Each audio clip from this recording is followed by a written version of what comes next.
The HOA president's long goodbye. Posting on behalf of a friend who isn't on Reddit. This is for you, Jake. When I moved into my suburban neighborhood, I expected peace and quiet. Instead, I walked into a petty dictatorship run by our HOA president, Todd. Todd was the worst kind of leader, the kind who loved power but hated accountability. He enforced ridiculous rules, like fining people $200 for leaving their trash cans out a minute past 9 a.m., but blatantly ignored the rules when it suited him. His own yard was a mess of unpermitted structures, and his fence was taller than allowed by city ordinances. But Todd's true sin?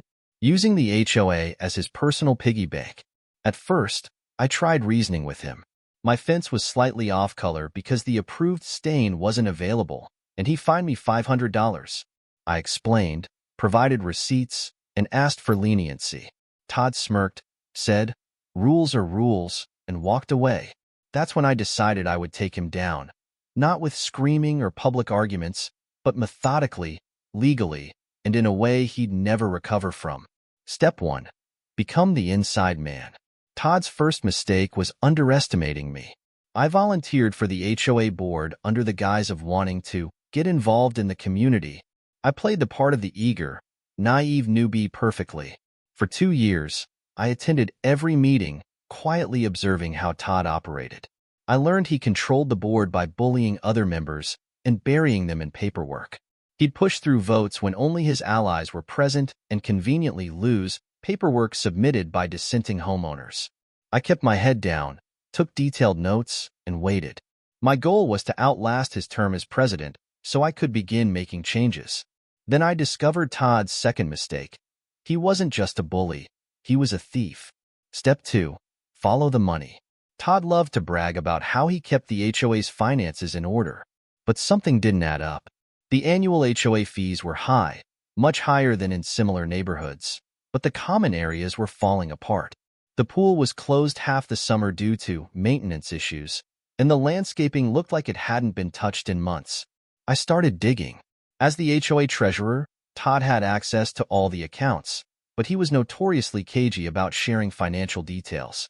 I asked for the budget during a meeting, and Todd laughed it off, saying, "Don't worry, I've got it under control."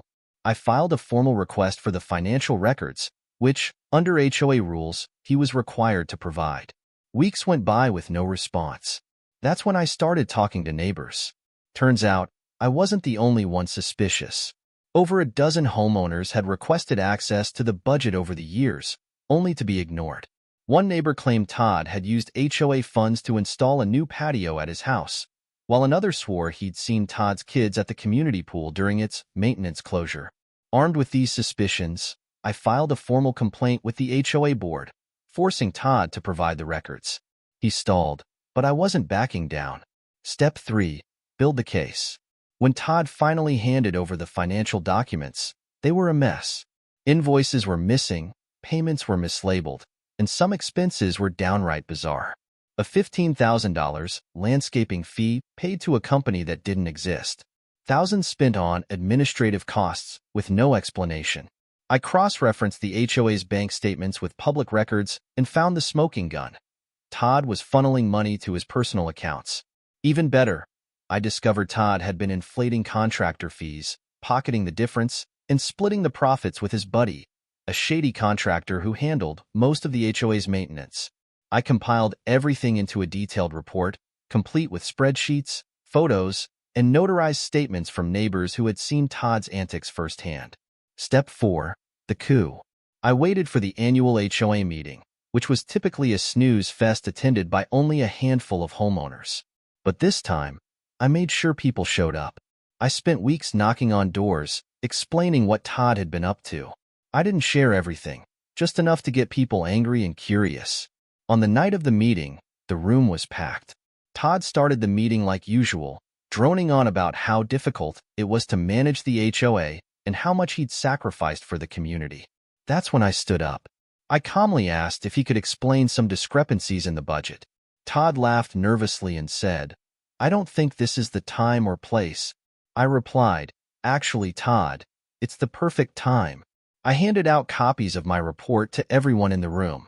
The mood shifted instantly. People started reading, whispering, and then shouting. Todd tried to regain control, but it was too late. I called for a vote to remove him as president. By the end of the night, Todd was out. Step 5. The final blow. After Todd was removed, we hired an independent auditor to go through the HOA's finances. They confirmed everything. Todd had embezzled over $50,000, mismanaged tens of thousands more, and committed multiple counts of fraud. We reported him to the police and filed a civil lawsuit to recover the stolen funds. But it didn't end there. Todd's shady contractor buddy was also exposed and banned from doing business in the county. Todd had to sell his house to pay restitution and legal fees. His name became a running joke in the neighborhood, and no one would touch him professionally. With Todd gone, we restructured the HOA to prevent another dictator from taking over. We implemented term limits, required multiple board members to approve financial decisions, and created an online portal so all homeowners could access budgets and meeting minutes. The aftermath. Every time I walk past Todd's old house, now owned by a lovely family, I smile. The pool is open, the landscaping is beautiful, and the HOA fees are lower than ever.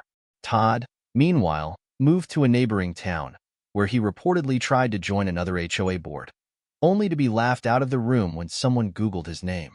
Justice wasn't just served. It was plated, garnished, and savored.